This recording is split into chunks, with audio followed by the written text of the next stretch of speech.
దేవర cinema షూటింగ్లో భాగంగా గాయాల పాలైన సైఫ్ అలీ ఖాన్ ప్రస్తుతం ఆపరేషన్ చేయించుకొని వైద్య చికిత్స పొందుతున్నారు. అయితే సైఫ్ అలీ ఖాన్ తన హెల్త్ గురించి అప్డేట్ ఇవ్వగా ఆ విషయాలు నెట్టింట వైరల్ అవుతున్నాయి. నాకు అయిన గాయం ఎంత తీవ్రంగా ఉందో చెప్పలేనని, దేవర మూవీ కోసం యాక్షన్ సీన్ చేస్తున్న సమయంలో గతంలో గాయమైన చోట మళ్లీ గాయమైందని ఆయన అన్నారు. భుజం నొప్పి పెరగడంతో ఎంఆర్ఐ చేయించుకున్నానని, ఆ సమయంలో ఖచ్చితంగా సర్జరీ చేయించుకోవాల్సిన అవసరమైతే ఉందని తేలిందని ఆయన చెప్పుకొచ్చారు.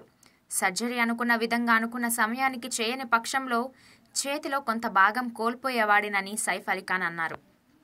వైద్యులు ఎముకలో కొన్ని కోతలు కోసి గాయాన్ని నయం చేస్తారని, నెల రోజులు విశ్రాంతి అవసరమని వైద్యులు చెప్పారని, త్వరలో డిశ్చార్జ్ అవుతానని సైఫ్ అలీ ఖాన్ కామెంట్లు చేశారు.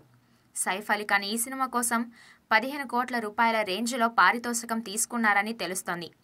సైఫ్ అలీ ఖాన్ ఈ సినిమాతో టాలీవుడ్ ఇండస్ట్రీలో బిజీ కావడం గ్యారంటీ అని కామెంట్లు వినిపిస్తున్నాయి.